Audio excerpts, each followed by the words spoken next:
Curfew শব্দের অর্থ কী? ইংরেজিতে কারফিউর অর্থ ক্যামব্রিজ অভিধান। এছাড়া কারফিউ শব্দটি একটি পুরানো ফরাসি শব্দ কভারফিউ থেকে এসেছে। কভার ফায়ার অর্থ ঢেকে রাখা এবং ফিউ অর্থ আগুন।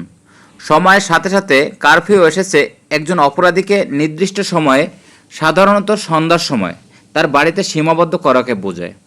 আরেকটি নিয়ম যে প্রত্যেককে নির্দিষ্ট সময়ের মধ্যে বাড়িতে থাকতে হবে, সাধারণত রাতে, বিশেষ করে যুদ্ধ বা রাজনৈতিক সমস্যার সময়। কারফিউ শব্দটি মূলত কে সৃষ্টি করেন? কারফিউ শব্দটি মূলত এসেছে নরমান ভাষা থেকে, যদি এই শব্দের অনেক আগেকার রূপ রয়েছে। মধ্যযুগীয় সময়ে লোকেরা বাড়িতে আগুন প্রতিরোধে সাহায্য করার জন্য রাতে কারফিউর ব্যবহার করত। কারফিউ এটি মূলত কিভাবে পরিচালিত হয়?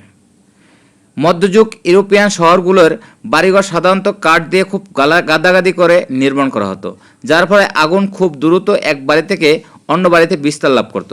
তখন এই আগুন প্রতিরোধের জন্য সন্ধ্যাকালে একটি নির্দিষ্ট সময়ে জনগণকে তাদের আগুনের চুলাগুলো ঢেকে রাখার নির্দেশ দেওয়া হতো।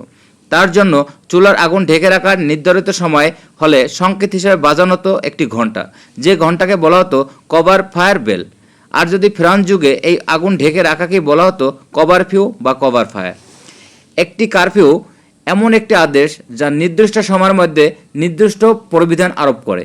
এই ধরনের আদেশ প্রায়শই সরকারি কর্তৃপক্ষ দ্বারা জারি করা হয়, তবে বাড়ির মালিকদের দ্বারা গৃহ বসবাসকারীদের দেওয়া হতে পারে। আমাদের ভিডিও যদি ভালো লাগে লাইক এবং সাবস্ক্রাইব করে পাশে থাকবেন। সবাইকে ধন্যবাদ।